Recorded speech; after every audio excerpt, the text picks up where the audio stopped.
Hello my dear student, how are you? I hope you are fine. तो कैसे हैं आप सभी?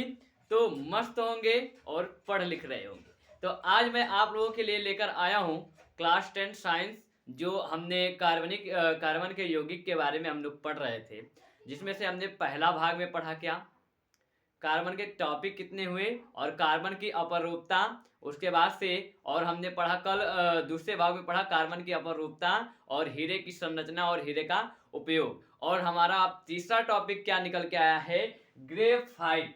ठीक है, तो आज हम लोग डिस्कस करेंगे ग्रेफाइट के बारे में। तो आइए हम बिना देर किए अपने क्लास को स्टार्ट करते हैं। क्यों? अब ना मैं आपसे कहूंगा कि लाइक कीजिए ना सब्सक्राइब कीजिए, क्यों? इसमें समय बर्बाद करने से अच्छा है कि हम लोग अपना पढ़ाई पर ध्यान दें। ठीक है, फिलहाल चलिए देखते हैं क्लास को।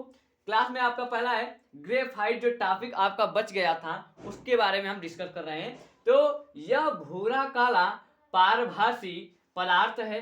कैसा है? भूरा और काला। आपने पेंसिल देखा है? पेंसिल कैसा रहता है? ना ज्यादा भूरा रहता है ना ज्यादा काला रहता है, यानी कि यह भूरा और काला पारदर्शी पदार्थ है।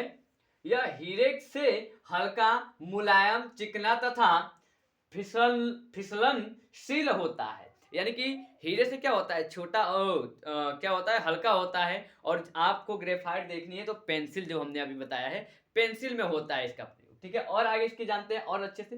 क्या है दूसरा टॉपिक? ऐसे हमने इसके बारे में, इसका हम लोग परिचय दे रहे हैं कि यह विद्युत का अच्छा चालक होता है, परंतु उष्मा का अच्छा चालक नहीं होता है।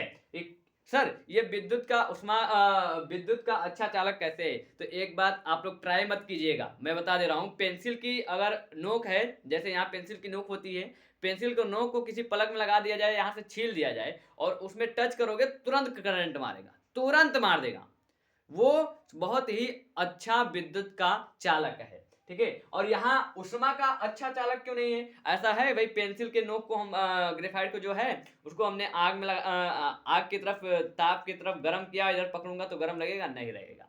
ठीक है, इसलिए ये क्या है, उष्मा का अच्छा चालक नहीं है। अब हम लोग बात करेंगे कि ग्रेफाइट का संरचना कैसा है। वैसे संरचना तो आपको दिख रहा होगा, ठीक है, लेकिन होता कैसे? अब देखो, इस संरचना तो दिख रहा है, लेकिन इसका कुछ कहानी होगा, वो भी तो लिखना जरूरी है। तो देखिए इसमें क्या है, ग्रेफाइट में कार्बन परमाणुओं की परतीय या चादर संरचना होती है। कैसा? परतीय चादर, परतीय चादर संरचना होती है, जिसमें प्रत्येक कार्बन परमाणु अन्य 3 कार्बन परमाणुओं से सहसंयोजक बंध द्वारा जुड़कर षटकोणीय रेखीय संरचना बनाते हैं। ठीक है, यहाँ पे देखिएगा कि कार्बन के परमाणु सहसंयोजक बंध बनाते हैं कितने से मिलके? 3 से मिलके। अब उदाहरण के तौर पे यहाँ पे ले लीजिए तो 1 2 3, ये जो आपको दिख रहा है, एक मिनट, ये जो आपको दिख रहा है यह आपका कार्बन है। ये जितने हमने पॉइंट्स रेड से आपको दिख रहा है, ये सब आपके क्या है? कार्बन है। और प्रत्येक कार्बन 3 सहसंयोजक बंध, यानी कि 3 बंध बना रहे हैं। क्या? सहसंयोजक बंध द्वारा जुड़े होते हैं, षटकोणीय। यानी कि देखिए, ये प्रत्येक कार्बन 3 बंध से, 1 2 3 से जुड़ा हुआ है। ठीक है, प्रत्येक कार्बन का चौथा इलेक्ट्रॉन मुक्त होता है। और चौथा क्या होता है? इधर वाला, इधर नहीं जुड़ा है, ये क्या है? मुक्त है।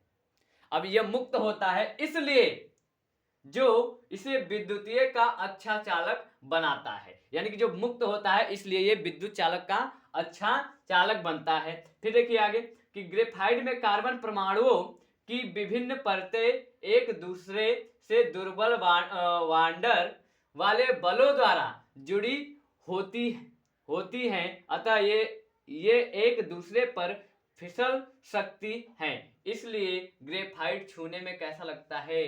फिसलता है। आप लोग कभी ग्रेफाइट को छूकर देखिएगा, एकदम चिकना फिसलेगा। ठीक है, और संरचना कैसे बनाना है? तो आप जैसे क्या ये बनाते हो, सॉरी एक मिनट, लाइट चली गई है, प्रॉब्लम हो गया है। चलिए लाइट आ गई है, तो देखते हैं कि आपका संरचना जो है वो कैसा है। अभी हम इसी के बारे में बात कर रहे थे। ठीक है, जो हमने बताया कि आप जैसे इसको बनाते हो, क्या जैसे ये बनाते हो ना, नीचे बनाते हो, जैसे कि हमने हीरे के बारे में बताया था, तो सेम जैसा हीरा ऐसे बनाए थे, इसको ऐसे पलट दो। बस, हमने कुछ नहीं किया है। आपको संरचना बनानी हो तो ऐसे करके आप आसानी से बना सकते हो। जैसे हमने ऐसे बनाया,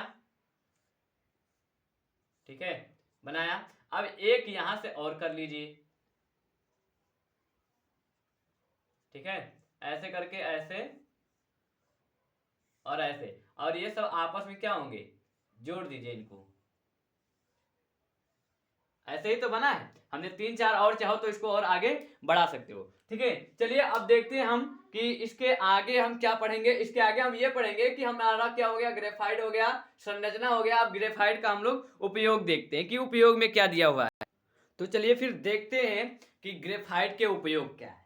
तो ग्रेफाइट का उपयोग देखिए, इसके चूर्ण का प्रयोग मशीन के पुर्जों में स्नेहक के रूप में किया जाता है। पहला प्रयोग ये रहा। दूसरा क्या है, इसका प्रयोग सेलों के इलेक्ट्रोड तथा पेंसिल के लेड के लिए किया जाता है। यानी कि जो सेल जो होते हैं, जो सेल के बीच में एक आप लोगों ने देखा होगा ब्लैक काले कलर का रहता है, उसमें क्या इसका प्रयोग, ग्रेफाइट का प्रयोग किया जाता है। और जो पेंसिल रहती है, पेंसिल में हमने बताया पेंसिल के अंदर भी इसका प्रयोग किया जाता है। अब देखिए तीसरा क्या है, यह कागज पर काला चिन्ह बना सकता है, इसलिए इसे काला लेड भी कहते हैं। इतनी बात समझ में आई? क्लियर? कोई दिक्कत? चलिए अब हम लोग जानेंगे ग्रेफाइट के बाद। जैसे हमने कि हीरा पढ़ा, ग्रेफाइट पढ़ा, अब बारी आ गई फुलेरीन की। किसकी? फुलेरीन की। तो सबसे पहले आप फुलेरीन की कहानी सुनते हैं।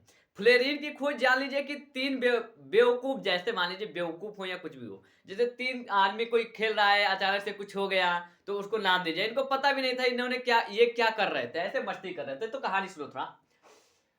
हेरोल्ड क्रोटा, रिचर्ड स्माले तथा रॉबर्ट करर, कर लिखा है ना, हाँ, कर ने सन 1985 ईस्वी में निष्क्रिय वातावरण पर, यानी निष्क्रिय का वातावरण का मतलब हुआ कि जहां वायु ना हो, निष्क्रिय वातावरण पर में कार्बन के 2 छड़ों के मध्य लेंसर बीम द्वारा आर्क प्रवाहित किया। क्या प्रवाहित किया? आर्क प्रवाहित किया।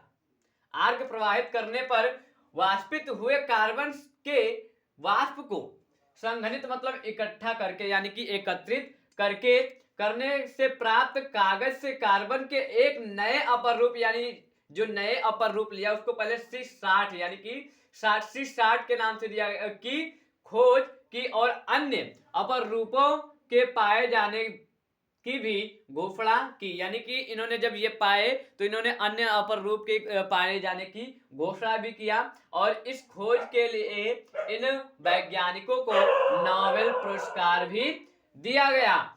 इन अपर रूपों का नाम फुलेरीन रखा गया। यानी कि कुछ स्टोरी टाइप का है। 3 लोग थे, अचानक कार्बन के छड़ लिए और क्या कर रहे थे, करते करते एक देखा कि कुछ अलग टाइप का हो रहा है जिसको हम लोग नहीं जानते। पहले C16 यानी कि C60 कार्बन 60 के नाम से रखा। उसके बाद धीरे धीरे घोषणा की कि यह अन्य रूपों से अलग है।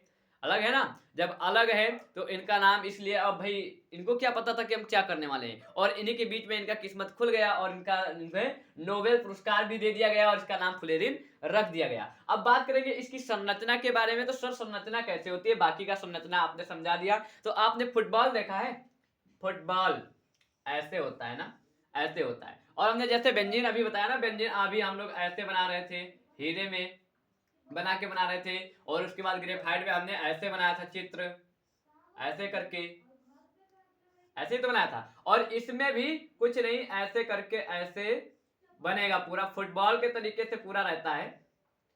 इसको जितना बढ़ा लो आप,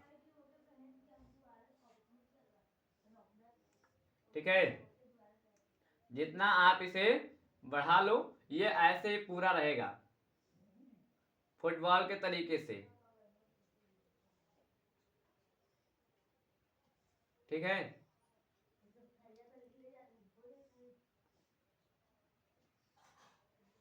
ऐसे मतलब ये पूरा फुटबॉल के तरीके से, फुटबॉल के तरीके से ये रहता है, यानी कि फुटबॉल जैसे ही रहेगा। यानी कि इसका संरचना ऐसे बनेगा, साफ से बना नहीं है, ठीक है। इतना भी कला मेरा मजबूत नहीं है, ठीक है। तो चलिए इतना आपका टॉपिक, इस वीडियो में हम लोग इतना ही जानेंगे। और ज़्यादा बताने पर वीडियो ज़्यादा बढ़ जाती है, लंबी हो जाती है, इसलिए अपलोड करने में प्रॉब्लम आती है। ठीक है? बने रहिए आप हमारे साथ, अगर ऐसे ही बने रहे, हमारा साथ देते रहे, तो आपका इस बार 2025 का बोर्ड एग्ज़ाम क्लियर होने वाला है। ठीक है? तो अब नेक्स्ट एपिसोड का आप लोग इंतज़ार कीजिएगा।